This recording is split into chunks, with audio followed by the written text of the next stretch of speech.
Hey, I hope you're making good progress with your Norwegian. I decided to do a video here on memorization of words and phrases. It seems that it doesn't matter how long, I've been learning Norwegian.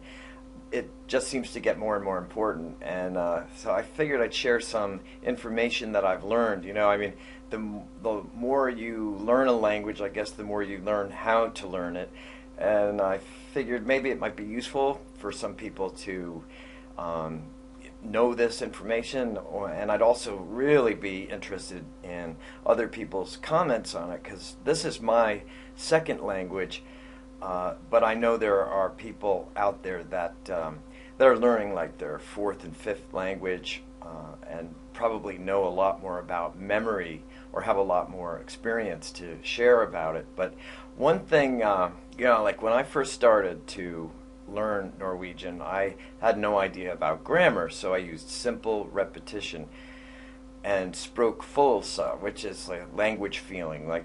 I would hear things and repeat them, and it worked pretty good. Um, Here's the long-term memory. A lot of these words went right in there. It was pretty amazing. I almost thought maybe I could learn the whole language like that, but it didn't work that way. But in any case, some of these like tusen tak and ha det bra, versigo, they are I don't know, they just go in, whether it's because they're repeated or because they have a lot of meaning, whatever it is. But I notice with the fast uttryck here, if you look at a couple of these, or idiomatic prepositional phrases, also dialect that happens with me, no for tiden, ha gut av, i det hele tatt. Okay, they're very similar to ha det bra, versigo, and tusen tak. And it's amazing because that skill set, I suppose, that, a very first learning, that språkfølelse has helped. It's almost like the grammar just gets set aside for just for a short time because these phrases actually do work with grammar. They're parts of sentences, but it's weird how they are sort of easy to remember if you just repeat them all at once as a little phrase. And tusen tak is kind of an expression. It's a thousand thanks. That's what it literally means. So anyway, grammar, of course, grammar helps a lot because then you don't have to remember every form of every word for every single sentence. Once I understood the structure or the rule, you just have to remember the rule and maybe a few variations of that. Conjugating verbs and whatnot. It makes this kind of thing much easier to remember. I mean, grammar really frees up the memory. It would be impossible to just simply remember all of these every time for every different sentence. But what's interesting about grammar, I was just reading about, is that it helps in another way too. And these two research studies, there were the results that I was reading about. They concluded that children learn differently than adults, which is probably why my kids were fluent in 3 months speaking dialect. So anyway, the theory is basically that children are learning what language is. They haven't really learned what it is yet, so when they learn one language and then you add another, it becomes the definition, their definition of what language is. And adults already know. They already know what language is. So you take the adult, and when they go to learn the second language, somehow or another, this second language kind of has to. The first language defines what language is, and the second one has to be learned. And something happens in that process, and I'll show you this. Here's your adult taking this theory with the language that the adult knows. And what they concluded, two of these studies concluded that if there was something confusing for the first language, or confusing for the brain in general. Long-term memory gets blocked, and one of the studies just described it as for somehow being blocked. And the another one described it as memory overload, and I thought this was really cool because I remembered back when this is one of the first sentences I ever tried to remember. Des Skelliai Huskapo. Okay? And so the sentence structure was different. I didn't really even think about that. I didn't know any grammar or anything. I just tried to remember it like I remembered Tusentak. And so what happened was, I translated it because this was like on a, for tourists, like a CD to learn Norwegian, like survival phrases or something. And they just translated it to, I'll remember that. And I said, well, there's too many words here. So let me see what these mean. And it translated to, that shall I remember on. And, okay, so that did not make sense. That was scrambled to what my original definition of language is. It just did not make sense. On top of that, the lady who was reading it read it with uptone, uptone, and I said, oh my God, how am I supposed to, this is really exotic, this is a lot to remember, and I couldn't remember it. So afterwards, fast forward, to after I had learned about sentence structure, I learned that this is a des setning, okay? And I learned that huska is the proper form of the verb to remember to use with skal. I just know that. I learned it. And huskapo is kind of an expression, that's just the way it's used. And uptona is nothing to do with any of it. So now, after that, like all of this first language here knows this information. It's kind of like, and it allows it to go. It will allow, that's the theory. And it really makes sense to me, because now when I find that I have trouble remembering, maybe there's something I don't know about it. And if I look at that and explain it to what I know language to be, sort of, allows it to go in rather than repeating it 1,000 times trying to force it in. When I did actually remember this a long time ago and say it, or when I first remembered it, it didn't feel real to me. It felt as if I was kind of just saying the words, but I didn't really mean it. And knowing the sentence structure and a few other grammar rules and things that can happen, all of a sudden it does feel real, and it's in my long-term memory. So I thought, maybe some of you might find that interesting. Reading and translating, as far as that goes, I don't know.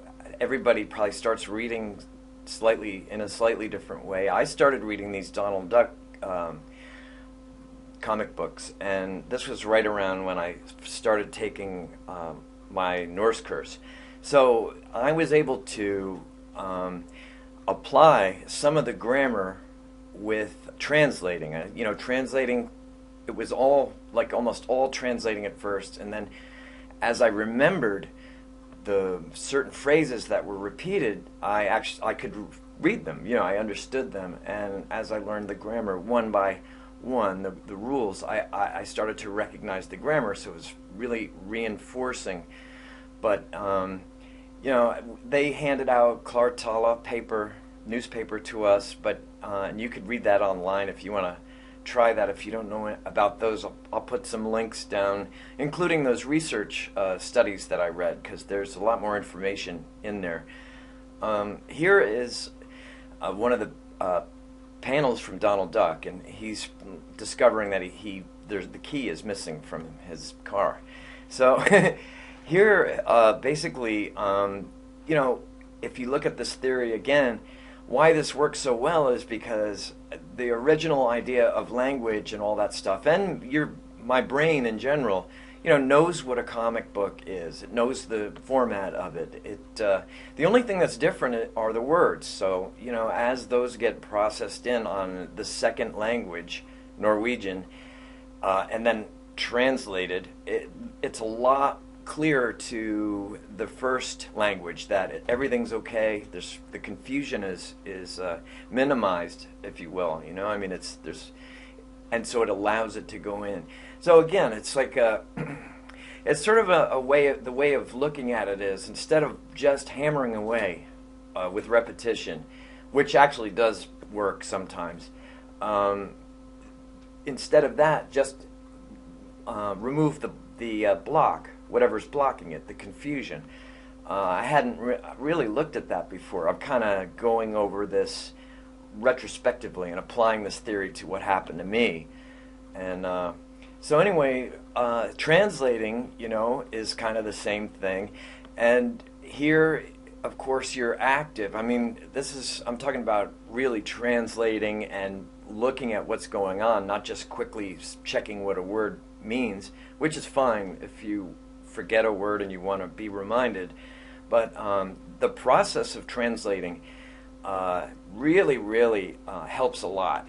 This engages the first language, or the idea of language, directly. I mean, here's the translation, and the alternate translations and everything. You can kind of clarify this. All of this gets rid of confusion, and that's the name of the game. Memory, the absence of confusion helps you to remember. And what I've found too, like with those comic books, is that I remember all the scenes. I remember the drawings and the stories too. It's weird. Like I can remember vividly stuff that I read, 6 months ago.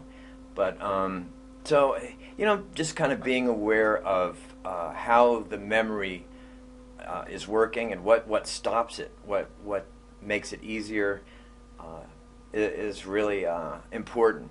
And just a word about the flashcards, how to use flashcards. I mean, everybody knows that flashcards that's what they're all about, is to remember.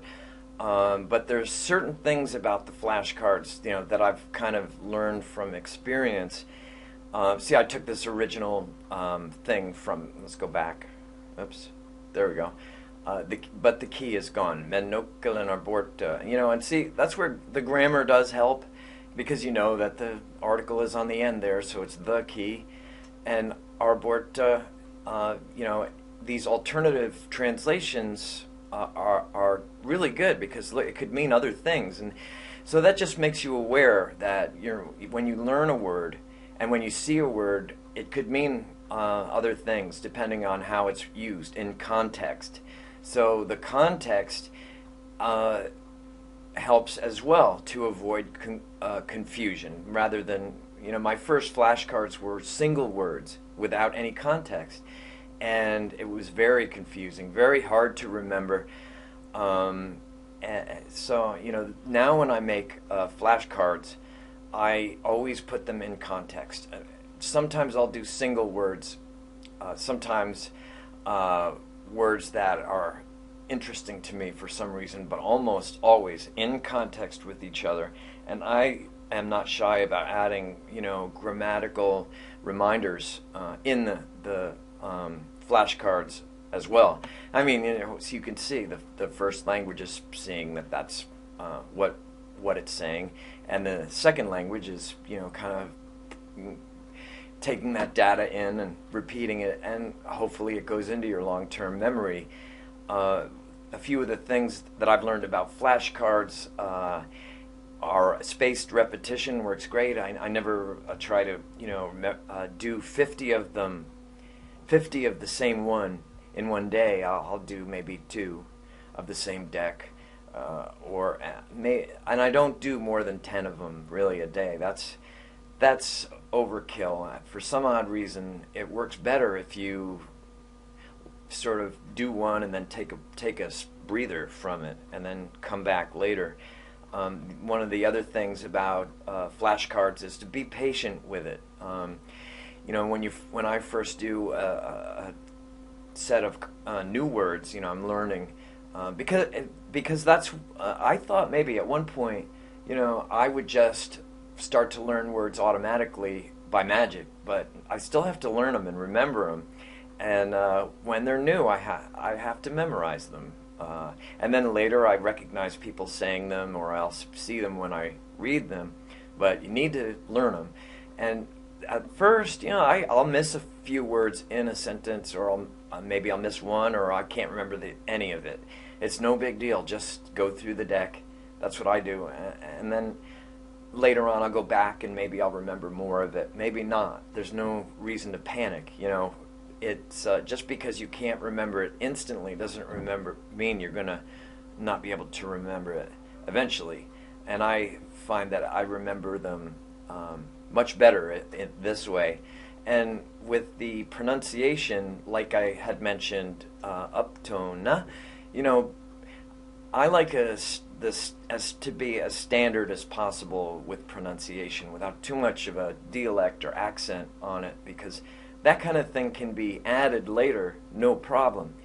But I find that when when I memorize it with a heavy duty, a slow accent, or a Nornorsk, or any other thing, maybe somebody just mumbles. If I memorize it that way, it's harder for me to customize it myself later. So, but that's just me. I mean, if you decide that you want to, I'm learning dialect with flashcards as well, and those, that's just a full-on dialect with everything.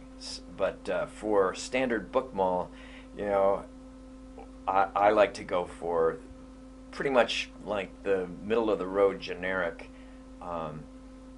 pronunciation. So it just helps me to remember. It's consistent. I've looked at flashcards that use many different dialects, and there again it causes confusion and blocks my long-term memory. I believe this theory is correct. I mean, I'd love to hear somebody counter it somehow. I'm really interested in that.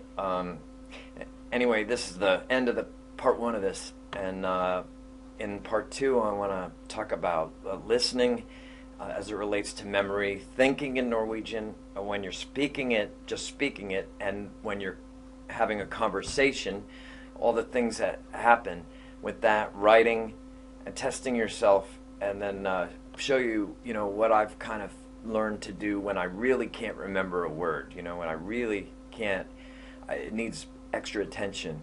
But, make a comment in the comment section if you have one, please. I'm really interested in that, and thank you for watching. Ha det bra.